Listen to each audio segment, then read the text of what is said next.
یہ دیکھیں میں آپ سے بات چیت تو کر رہا ہوں، لیکن بات یہ ہے کہ یہ بڑی ہی ایک یعنی ذمہ داری والی بات ہے۔ انسان اگر ذمہ دار نہ ہوتا اور اس کے پاس اگر زندگی گزارنے کا اختیار نہ ہوتا، اگر یہ مجبور پیدا ہوتا تو پھر اس کے لیے کوئی مسئلہ نہیں تھا۔ اس کے ساتھ حساب کتاب ہونا ہے، اس کے لیے ثواب بھی ہے اور عذاب بھی ہے۔ یعنی یہ جیسی زندگی گزارے گا اس کے نتیجے میں یا تو اس کو اجر عظیم ملے گا یا اس کو عذاب عظیم کا سامنا کرنا پڑے گا۔ اعوذ باللہ من الشیطان الرجیم، بسم اللہ الرحمن الرحیم۔ اللہم صلی علی سیدنا محمد معدن الجود والکرم وآلہ وسلم۔ سامعین و ناظرین اکرام، السلام علیکم ورحمۃ اللہ وبرکاتہ۔ آج کا ہمارا موضوع یہ ہے کہ ہم کیوں کامل بندگی کو ناممکن سمجھتے ہیں۔ یعنی آج کا مسلمان کامل بندگی کو ناممکن سمجھتا ہے۔ اس میں ایک بات تو یہ ہے کہ ہم بندگی کو جانتے تک نہیں ہیں کہ بندگی ہے کیا، بندگی کسے کہتے ہیں، عبادت کس چیز کا نام ہے۔ ہم نے عبادت کو محدود کر دیا ہے 5 بنا تک: کلمہ، نماز، روزہ، حج، زکوٰۃ۔ باقی زندگی تو ہم اپنی مرضی سے گزارتے ہیں۔ دیکھیں یہ غلط سوچ ہے۔ ہم نے عبادت کو یا بندگی کو محدود کر دیا ہے، تو اس کی وجہ کیا ہے؟ موضوع میں کیا ہے کہ ہم کیوں کامل بندگی کو ناممکن سمجھتے ہیں۔ دیکھیں بندگی کا مطلب پہلے آپ دیکھیں، بندگی کا مطلب یہ ہے کہ آپ اللہ کے سامنے مکمل سر جھکا دیں اور اللہ کی مرضی سے زندگی گزاریں۔ یہ کام آج کل کے مسلمان کے لیے مشکل نہیں بلکہ ناممکن ہے۔ اس کی وجہ یہ ہے کہ ہماری منزل اللہ نہیں ہے، ہم نے اپنی منزل بنا لیا ہے دنیا کو۔ آج کا مسلمان ظاہر کے لیے زندگی گزار رہا ہے۔ آج کے مسلمان کی پریشانی ظاہر ہے۔ اللہ، آخرت، قبر، حشر، جنت، دوزخ، یہ ہماری پریشانیاں نہیں ہیں۔ آپ دیکھ لیں، آپ کی سوچیں صرف ظاہر تک محدود ہیں۔ آپ ظاہر کے لیے پریشان ہیں، ظاہر سے آپ خوش ہونا چاہتے ہیں، جبکہ خوشی جو ہے، اطمینان جو ہے، وہ اللہ کی یاد میں ہے۔ اللہ کی یاد سے ہم غافل ہیں، اللہ کی یاد کو ہم جانتے تک نہیں ہیں۔ اللہ کی یاد کو ہم نے تسبیح کے دانوں تک محدود کر لیا ہے۔ وظائف کے پیچھے آپ بعض لوگ پڑ جاتے ہیں نا، وظائف، وظیفہ، وظائف، ایسی بات نہیں ہے۔ اللہ کی یاد دیکھیں دراصل یہ ہے کہ آپ سب سے پہلے اپنے آپ کو پہچانیں۔ جب تک آپ اپنے آپ کو نہیں پہچانتے تو آپ اللہ کو نہیں پہچان سکتے۔ یہ بات نوٹ کر لیں۔ آج کا مسلمان، مرد ہو یا عورت، اپنے آپ کو نہ جانتا ہے نہ جاننا چاہتا ہے۔ یعنی ہم اپنی حقیقت سے غافل ہیں۔ ہمارے سامنے صرف ظاہر ہے، دنیا ہے۔ ہماری سوچیں دنیا سے شروع ہوتی ہیں اور دنیا پر ختم ہو جاتی ہیں۔ بات ختم۔ تو دیکھیں یہ سوچ جو ہے یہ تباہ کن سوچ ہے۔ بندگی، عبادت، حقیقت میں ہم اللہ کے بندے نہیں ہیں، ہم نفس و شیطان کے بندے ہیں۔ ہم من چاہی زندگی گزار رہے ہیں اور من چاہی زندگی گزارنا چاہتے ہیں۔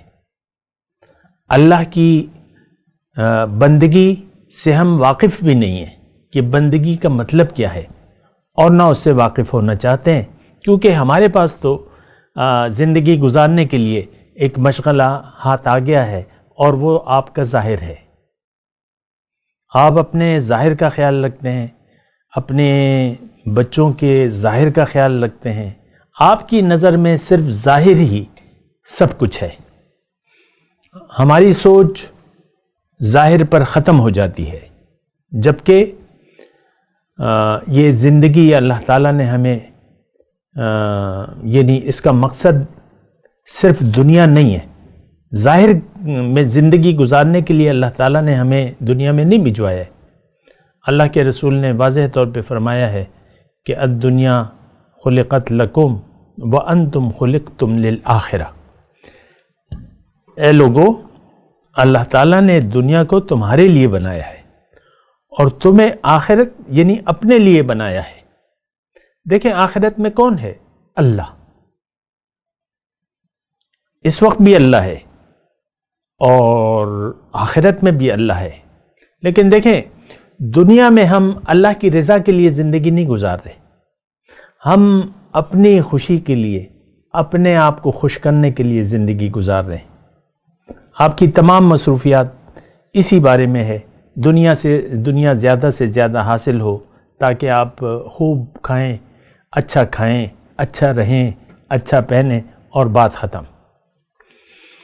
سوچوں کو تو آپ اپنی دیکھیں نا، ہم لوگ ظاہر کے لیے جی رہے ہیں۔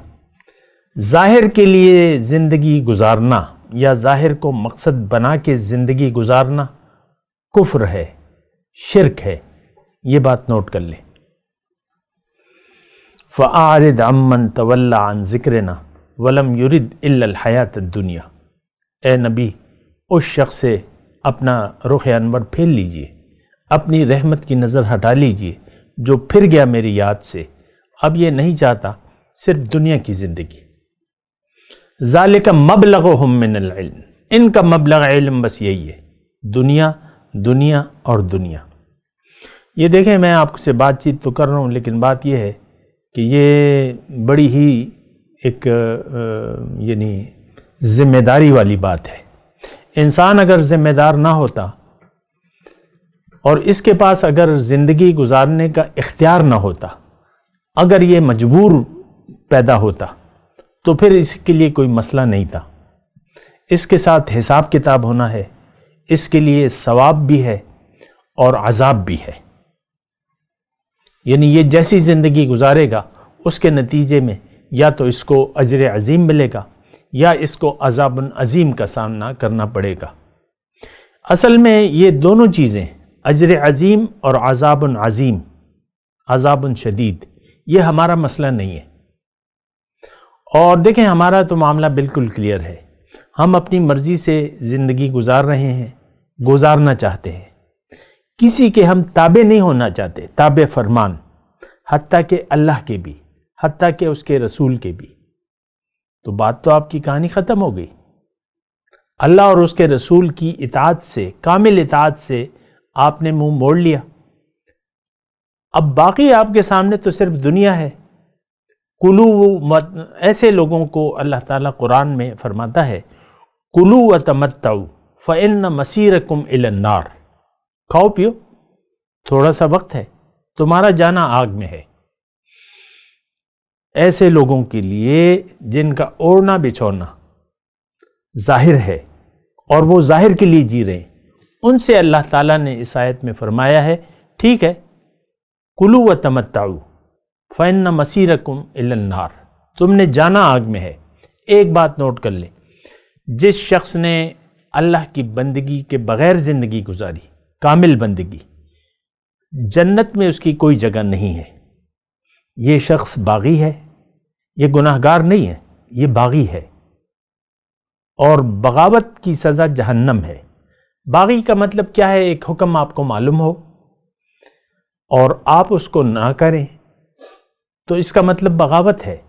آج کا مسلمان صریحاً بغاوت میں ملوث ہے، اس کو احکامات الہی معلوم ہے، اس کو شریعت پتہ ہے، لیکن یہ کہتا ہے کہ نہیں، زندگی تو میں نے اپنی مرضی سے گزارنی ہے۔ آپ دیکھ لیں، اپنی سوچوں کو دیکھ لیں، دیکھیں ہمارا کوئی رہنما نہیں ہے اس وقت، اور ہم نہ رہنمائی کے طالب بھی نہیں ہیں۔ مسئلہ ہمارا یہ ہے، دین میں اس وقت ہمارا رہنما نہیں ہے، یہاں تک کہ نہ اللہ ہے ہمارا رہنما، اللہ سے بھی رہنمائی نہیں لیتے۔ قرآن کو تو آپ نے ترک کر دیا ہے، ہم ترک قرآن کے مجرم ہیں، اور قرآن بطور کتاب ہدایت آج کے مسلمان کے لیے نہیں ہے۔ ہم نے تو دیکھیں من حیث القوم قرآن کو اپنے نصاب تعلیم سے خارج کر دیا ہے۔ فہم قرآن کا کوئی چیپٹر جو ہے وہ آپ کے نصاب تعلیم میں نہیں ہے۔ قرآن فہمی کا کوئی بات، آپ کے بچہ 15-16 جماعت پڑھ جاتا ہے لیکن اس کو قرآن کی خبر نہیں ہوتی، وہ بے خبر رہتا ہے۔ انفرادی طور پہ بھی ہمیں قرآن کی کوئی ضرورت محسوس نہیں ہوتی، جبکہ قرآن ہی ہمیں کامیابی کا راستہ بتاتا ہے۔